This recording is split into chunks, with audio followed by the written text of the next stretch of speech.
ನಾವು ರಾಣಿ ಹಬ್ಬಕ ಉಳ್ಳಾಲ ರಾಣಿ ಹಬ್ಬಕ ಮಹಿಳಾ ಸಂಘದಿಂದ ಮೊಟ್ಟ ಮೊದಲನೇ ಬಾರಿಗೆ ಕನ್ನಡ ರಾಜ್ಯೋತ್ಸವವನ್ನು ಮಹಿಳೆಯರಿಂದನೇ ಆಚರಣೆ ಮಾಡಬೇಕು ಅನ್ನೋದು ನನ್ನ ಉದ್ದೇಶ ಆಗಿತ್ತು.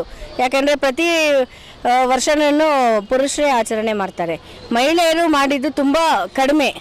ಹಾಗಾಗಿ ರಾಜಾಜಿನಗರದಲ್ಲಿ ಮೊಟ್ಟ ಮೊದಲನೇ ಬಾರಿಗೆ ನಾವು ಮಹಿಳೆಯರಿಂದನೇ ಕನ್ನಡ ರಾಜ್ಯೋತ್ಸವವನ್ನು ಆಚರಣೆ ಮಾಡಬೇಕು ಅಂತ ಆ ಉದ್ದೇಶ ಇಟ್ಕೊಂಡು, ಮನಸ್ಸಿನಲ್ಲಿ ಆಕಾಂಕ್ಷೆ ಇಟ್ಕೊಂಡು ನಾನು ಈ ಕನ್ನಡ ಹಬ್ಬನ ಆಚರಣೆ ಮಾಡಿದ್ದೀನಿ. ಇವತ್ತು ಮೆರವಣಿಗೆ ಮುಖಾಂತರ ಕನ್ನಡ ಹಬ್ಬನ ವಿಜೃಂಭಣೆಯಿಂದ ಆಚರಣೆ ಮಾಡಿದ್ದೀನಿ. ಮೊದಲನೇ ಬಾರಿಗೆ ಆಚರಣೆ ಮಾಡಿರೋದ್ರಿಂದ ಇಷ್ಟು ಮಟ್ಟಿಗೆ ಮಾಡಿದ್ದೀನಿ. ಪ್ರತಿ ವರ್ಷವೂ ಇದು ಆಚರಣೆ ನಡೀತಾನೆ ಇರುತ್ತೆ. ಇನ್ನೂ ಹೆಚ್ಚಿನ ಮಟ್ಟಿಗೆ ನಮ್ಮ ಕನ್ನಡಕ್ಕೋಸ್ಕರ, ಕನ್ನಡ ನಾಡಿಗೋಸ್ಕರ ಎಲ್ಲ ಹೆಣ್ಮಕ್ಳನ್ನು ಹೊರಗಡೆ ಬಂದು ನಮ್ಮ ಜೊತೆಯಲ್ಲಿ ಕೈ ಜೋಡಿಸ್ಬೇಕು ಅಂತ ನಾನು ಕೇಳ್ತಾ ಇದ್ದೀನಿ. ಸೊ ಈ ಕಾರ್ಯಕ್ರಮ ಚೆನ್ನಾಗಿ ನಡೆದಿದೆ ಅಂತ ನನಗೆ ತುಂಬ ಖುಷಿ ಆಗ್ತಿದೆ. ಹಾಗಾಗಿ ನನಗೆ ಸಹಕರಿಸಿದಂಥ ಆನಂದ್ ಅವರು ಇಂಡಿಯನ್ ಪೊಲಿಟಿಕಲ್ ಕಾಂಗ್ರೆಸ್ ಪಕ್ಷದ ಅಧ್ಯಕ್ಷರು, ರಾಷ್ಟ್ರೀಯ ಅಧ್ಯಕ್ಷರು, ಅವರೆರಡು ಮಾತಾಡ್ತಾರೆ. ಮೊದಲನೇದಾಗಿ ಕನ್ನಡ ಕಲಾಭಿಮಾನಿಗಳಿಗೆ, ಕನ್ನಡ ಅಭಿಮಾನಿಗಳಿಗೆ 70ನೇ ಕನ್ನಡ ರಾಜ್ಯೋತ್ಸವದ ಶುಭಾಶಯಗಳು. ಆ 70ನೇ ವರ್ಷದಲ್ಲಿ ಮಹಿಳೆಯರಿಂದ ಕನ್ನಡ ರಾಜ್ಯೋತ್ಸವ ಆಚರಣೆ ಮಾಡ್ತಾ ಇರೋದು ನೋಡುವಾಗ ಭಾಳಷ್ಟು ಹೆಮ್ಮೆ ಅನ್ನಿಸ್ತೈತೆ, ಖುಷಿ ಅನ್ನಿಸ್ತೈತಿ. ಮಹಿಳೆಯರು ಈ ಮಟ್ಟಕ್ಕೆ ಒಂದು ಕನ್ನಡ ರಾಜ್ಯೋತ್ಸವವನ್ನು ಸಾಮೂಹಿಕವಾಗಿ ಇದನ್ನು ಆಚರಣೆ ಮಾಡಬೇಕು ಅಂತಂದ್ಬಿಟ್ಟು ಒಂದು ಧೈರ್ಯದಿಂದ ಬಂದಿದ್ದಾರೆ ಅಂತಂದಾಗ ನಿಜವಾಗ್ಲೂ ಆ ಭುವನೇಶ್ವರ ತಾಯಿ ಅವ್ರಿಗೆ ಇನ್ನೂ ಹೆಚ್ಚಿನ ರೀತಿಯಲ್ಲಿ ಶಕ್ತಿ ಕೊಡಲಿ, ಇನ್ನೂ ಹೋರಾಟಗಳು ಮಾಡಲಿ.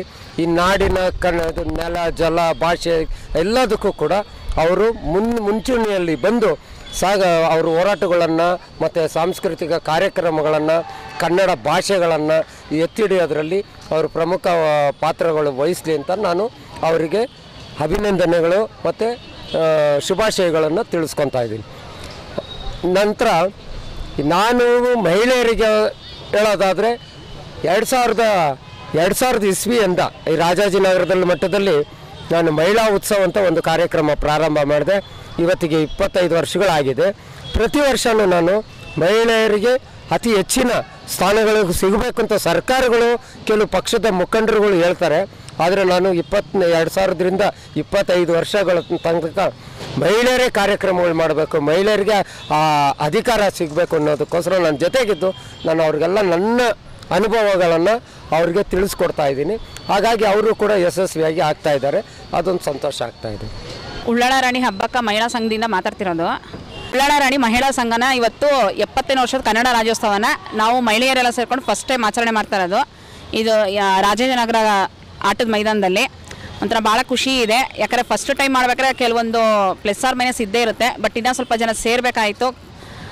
ಅದರಿಂದ ನಮ್ಮದು ನೆಕ್ಸ್ಟ್ ವರ್ಷ ಹೆಂಗೆ ಮಾಡ್ತೀವಿ ಅಂದರೆ ಇದಕ್ಕಿಂತ ಇನ್ನೂ ಜಾಸ್ತಿ ನಿಮ್ಮದೆಲ್ಲ ಪ್ರೋತ್ಸಾಹ ಇತ್ತು ಅಂದರೆ ನೆಕ್ಸ್ಟ್ ಇಂದ ವರ್ಷ ಇನ್ನೂ ಇದಕ್ಕಿಂತ ತುಂಬ ಗ್ರ್ಯಾಂಡಾಗಿ ಮಾಡೋಣ ಅಂತ ಒಂದು ಆಸೆ ಇದೆ. ಯಾಕಂದರೆ ನಮಗೆ ಇವಾಗ ಇದಕ್ಕೆಲ್ಲ ಅವಕಾಶ ಮಾಡಿ ನಮಗೆ ಪ್ರೋತ್ಸಾಹ ನೀಡಿದ್ದು ನಮ್ಮ ಇವ್ರು ಆನಂದ್ ಸಾರು ಮತ್ತು ನಮ್ಮ ಅಧ್ಯಕ್ಷರಾದ ಉಮಾ ಮೇಡಮ್ ಅವರು. ಇವ್ರ ಮುಖಾಂತರ ನಾವೆಲ್ಲ ನಿಂತ್ಕೊಂಡು ಮಾಡ್ತಾಯಿದ್ದೀವಿ. ಇದೇ ಥರ ಬೆಂಬಲ ನೆಕ್ಸ್ಟು ನಮಗಿದ್ರೆ ಖಂಡಿತ ನಾವು ಒಂದು ಮಹಿಳೆಯರಿಗೆ ಒಂದು ಹೆಲ್ಪ್ ಮಾಡಿ ನಮ್ಮ ಕೈಲಿ ಆದಷ್ಟು ಪ್ರೋತ್ಸಾಹ ನೀಡ್ಬೋದು.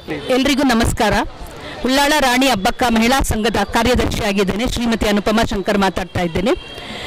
ನವೆಂಬರ್ ತಿಂಗಳಲ್ಲಿ ಮಾತ್ರ ಅಲ್ಲದೆ ಸದಾ ನಮ್ಮ ಕನ್ನಡವನ್ನು ಉಳಿಸಿ ಬೆಳೆಸಿ ನಡೆಸ್ಕೊಂಡು ಹೋಗೋದಕ್ಕೋಸ್ಕರ ನಮ್ಮ ಸಂಘದಿಂದ ನಾವು ಮಹಿಳೆಯರು ಇವತ್ತು ಈ ಒಂದು ಕಾರ್ಯಕ್ರಮವನ್ನು ಹಮ್ಮಿಕೊಂಡಿದ್ದೀವಿ. ಎಲ್ಲಾದರೂ ಇರು, ಎಂತಾದರೂ ಇರು, ಎಂದೆಂದಿಗೂ ನೀ ಕನ್ನಡವಾಗಿರು ಅಂತ ಹೇಳುವಂತಹ ನುಡಿಯನ್ನು ನಮ್ಮ ದೇಶದ ಯಾವುದೇ ಮೂಲೆಯಲ್ಲಿರಲಿ, ನಮ್ಮ ಇಡೀ ಜಗತ್ತಿನಲ್ಲಿ ಯಾವುದೇ ಮೂಲೆಯಲ್ಲಿರಲಿ, ಎಲ್ಲ ಕನ್ನಡಿಗರು ಅವರ ಒಂದು ಕನ್ನಡ ಭಾಷೆಯನ್ನು ರಕ್ತಗತ ಮಾಡಿಕೊಳ್ಬೇಕು, ಈ ಒಂದು ನಮ್ಮ ಸಂಸ್ಕೃತಿಯನ್ನು ಉಳಿಸಬೇಕು ಅನ್ನೋ ಒಂದು ನಿಟ್ಟಿನಲ್ಲಿ ನಾವು ಕೆಲಸ ಮಾಡ್ತೀವಿ ಇನ್ನು ಮುಂದೆ. ಧನ್ಯವಾದಗಳು.